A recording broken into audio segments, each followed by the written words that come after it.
fa yàlla yu neex a dégg lañ. pourquoi ngeen jël yëpp lu tax ngeen jël yëpp bëgg ko balayer d'un revers de la main lu waral ngeen bëgg a jël yëpp rek ngeen bale ko ngeen baaxul daal mu demee nga ne ngeen ne baaxul. man dama wax ñoom Ndeye Sakho ma ne votre démarche elle est louable. ndax jigéen ñi nga xam ne nattu def leen dal. ñu sàkku leen. rawatina bu dee viol. surtout les viols multiples. doo xam kuy bàyyi xale bi. rawatina bu dee inceste. koo xam ne dafa am une autorité parentale morale. nijaay bàyyi teg la lii jigéen ñooñu li leen dal metti na. dans ce cas là mooy seen position kenn amul droit de les abandonner à elles-mêmes. moo tax ma ne mouvement féministe ëpp leen ñu yërmande ci ñooñu. fi ñuy jubóo. mais cas boobu noonu lan moo ci seen position yéen. suñu position mooy il faut pas tuer l'enfant. ñoom ne il faut tuer l'enfant dans le ventre de sa mère. loolu mooy ñu wutal. xale bi bu juddoo tey. mu leer ko ne nii. moom ak yaayam ñoo bokk benn baay loolu. lan lañ ko mën a qualifier. waaw ñun am nañ alternative qu'on est en train de mettre en œuvre depuis 2015 et maa ngi koy jël à témoin certainement mu ñuy suivre muy orphelinat Sëñ Saliou Mbacké bu Parcelles Assainies. te Ndeye Awa Sadio présidé ko. am na d'autres orphelinats benn ngi fii à côté de la RFM ñu di ko wax les sœurs franciscaines de la Médina. beneen orphelinat ngi fii Sicap Liberté ñu di ko wax la Rescousse. am na benn bu ne Mbour am na bu ne Thiès. ñu ngi bari la ci dëgg dama leen ne nag le reproche que Jamra vous fait yéen mouvement féministe yi seen plaidoyer.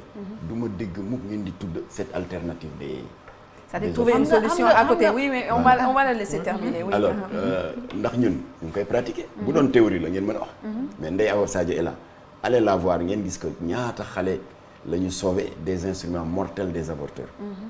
par cette alternative là dama ci citer benn exemple dafa am une jeune fille de 17 ans mu jël ëmb une grossesse indésirée. yaayam ñëw soufflé ñu ne dégg naa ko muy téléphoné ak benn moromam di ko laaj adresse su benn infirmier ne dafa bëgg avorter et cetera elle était en larmes sa maman elle était en détresse parce que ku gëm yàlla la te affaire avortement comme que l'islam bañ na ko moom daf ko rejeté alors ñu ne ko d'accord ñu daal di dem discrètement seeti xale bi ànd ak ñaari imam ñu seq ko ku ne di wax aaya yeeg li yàlla wax ci bakke nag et cetera ba xale bi elle était toute en larmes ñu ne ko léegi nag dañ lay proposer une solution boo xam ne yow li ngay ragal que ta dignité soit bafouée te xale bi bu màggee doo xam yan bët nga koy xoolee parce que sa nijaay moo la teg lii alors solution bi ñu lay wax dana saafaraal loolu mooy da ngay ñëw ànd ak ñun ñu dem ci orphelinat bu Ndeye Awa Sadio elle va t'assurer un encadrement discret du la laaj sa tur du la laaj carte d'identité du laaj dara bu yàlla dogalee nga mucc nga retourner dans l'anonymat ca sa famille kenn du la xamal dara xale bi nga bàyyi ko fi effectivement bàyyi na ko fi xale ba dem na ba dëgër te xam nga à l'inverse à l'inverse il y a des familles yu yàlla nattoo ñu sëy 5 ans 10 ans amuñu doom ñoom dañuy def demande d'adoption adressé ko Jamra ñu ne non nous on n'est pas qualifié pour recevoir les demandes d'adoption ñu daal leen orienté vers l'AMO action éducative en milieu ouvert qui est un démembrement du ministère de la justice bon la procédure est un peu compliquée mais en résumé ñoom dañuy def enquête de moralité sur la nouvelle famille d'accueil bu ñu gisee ne kenn mësul leen déggal violence contre les enfants et cetera bref ba ñu accordé leen ko léegi mu ñëw ànd ak waa AMO ci orphelinat de son choix après mu tànn soit dafa bëgg liir bu tooy xet wala xale bu xaw a dëgër et cetera noonu la xale boobu nga xam ne yaay ji wàcc na ko fa dem daal di am une nouvelle famille d'accueil ñu ngéntewaat ko utal ko tur am na papa bu bees am na yaay bu bees. avortement médicalisé lan moo ci seen crainte lan la ci. avortement médicalisé lan la ci Jamra di craindre. waaw mais wax naa ko plateau spécial jàkkaarloo fii pendant 1 heure de temps dama leen nekk bu njëkk ba xamuñu woon ne bu ñuy avorter eh bien bakken la ñuy rey parce que c'était flou avorteur bi da jël ay instrument am rek ba jekku xale bi rek. faagaaga ko génni ko. c'était flou waaye nag moo ma ko laaj de.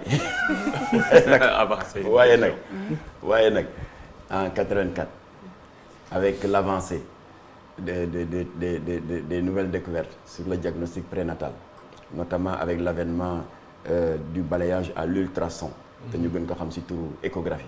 léegi il est possible de voir ce qui se passe dans le ventre de la mère pendant l'avortement. léegi docteur Bernard Nathanson nag moom un ancien avorteur bu dem ba am cas de conscience mais nañu def avortement en direct xool comportement xale bi ci biir yaay. coow li jeex. mu am benn femme bu porté volontaire ñu dëpp ko appareil bi relier ko ak écran télé avorteur bi ñëw ak ay gànnaayam benn instrument la jëkk jël bu ñuy wax ténaculum daal di ko placer fermement sur le col de l'utérus jël beneen deuxième appareil bu ñuy wax spéculum pour fixer le premier appareil fermement sur le col de l'utérus troisième appareil bu ñuy wax sonde pour évaluer profondeur utérus mais surtout localiser fu xale bi ne su paree nag mu daal di jël nag l'instrument décisif muy l'embout de scission donc daf koy téye ni dafa am poignée am benn tuyau bu ko relier ci benn appareil bu am une grande capacité d'aspiration loolu lay jël nag introduire ko pendant ce temps yaa ngi gis xale bi ci écran bi yëgul dara il est à l'aise nekk dans l'enveloppe amniotique di balancer wu gauche droite léeg-léeg mu mel ni sax kuy sax baaraam bi waaye naka la instrument bi dugg rek ba waa ji bés xotti enveloppe amniotique bi rek xale bi daw tafu ci paroi wu utérus bi battement cœur bi jógee 140 ba 200 battements par minute kooku tiit na avorteur bi jël appareil bi ne ko bàcc bés exercer une forte aspiration mu xëcc xale bi manqué ko démembré ko désarticulé ko yóbbu yaram bi yépp mu des bopp bi di flotter dans l'utérus. mais loolu c'est la seule méthode. ah c'est la seule méthode. il y a des méthodes plus barbares mooy. mais ay war na am des méthodes beaucoup plus waaye dans quelle que soit la méthode. voilà. Là on parle pas de méthode. parce que tamit bu avortement dafa am période boo xamante ne voilà il parle pas de méthode mais là il parle parce que du ñu bàyyi ba nga xamante ne nii tey formé wu na ñu ne tey dañuy ñëw def avortement parce que loolu xam nañ ne bu ñu ko defee waaw dama lay jox exemple xam nga y a un conflit ñun xam nga man ak yow nous ne sommes pas plus démocrates que les Américains. Au Texas dégg nga coow li fa amoon au mois de mai. Eh bien Greg Abbott gouverneur bi dafa jóg def conférence de presse. daane man maa autorisé woon avortement. léegi dama koy remettre en cause parce que science médicale bi dafa def découverte bu bees. ndekete xale bi bu amee 6 semaines ci biiru ndey yi électrocardiogramme bi dafay détecter qu'il y a des battements de cœur. 6 semaines c'est 42 jours. 6 fois 7 42. mu ne par conséquent moralement mënatuma autoriser ñu def avortement ci fœtus boo xam ne mu ngi joxe des battements de cœur. alors mu ne kon tere naa ko immédiatement rek mouvement féministe yi jóg outil des avocats de grande renommée mais dañuy attaquer l'arrêté du gouverneur au niveau de la haute juridiction. waaye verdict bi daanu na le 2 septembre bële la Cour suprême a non seulement validé waaye dafa ne même si la grossesse est consécutive à un viol ou à un inceste. or boo ko seetloo 6 semaines la wax 6 semaines ñaata la du 42 jours. te suñu diine suñu. 1 mois et demi 6 semaines. c'est 1 mois et demi. c'est ça. Oui. non 6 semaines c'est 42 jours. Oui, 1 mois et demi. 1 mois et demi. waaw xam nga une semaine égale 7 jours. 6 fois 7 du 42. voilà kon 6 semaines c'est 42 jours. muy 1 mois et demi. alors lan la diine wax te foofu laay taquiner toujours mouvement féministe yi dama ne yéen seen flyers yi ngeen di def pour faire la propagande pour la légalisation de l'avortement bàyyi leen di comparer les écoles islamiques doctrinales. parce que ñoom dañu naan waaw xam nga l'islam dafa am 4 écoles doctrinales. il y a le Coran chafite hanafite hanbalite malikite.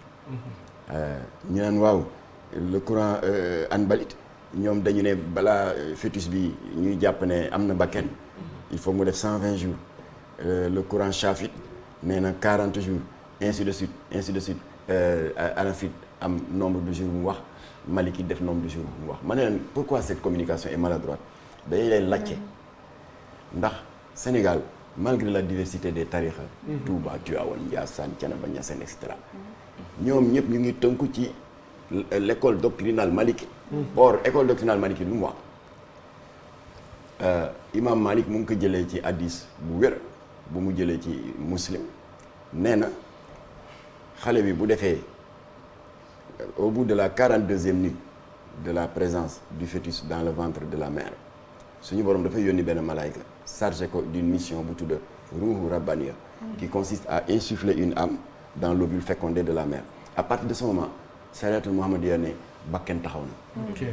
dëgg la dina am beneen deuxième malaaka buy def mission bu ñuy wax taswir moom mooy former les organes les oreilles ak yooyu. waaye bu defee 42 jours ruuxu rabbaniya am na bakken taxaw na à partir de ce moment Chariatul Muhammadiyya ne xale boobu ku ko faagagal.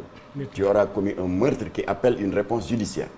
42 jours or 1400 ans après le Texas vient de découvrir que xale bi ndekete bu defee 6 semaines rek battement de cœur commencé na am. 6 semaines ñaata la du 42 jours. lu l'islam waxoon il y a 1400 ans du 42 jours.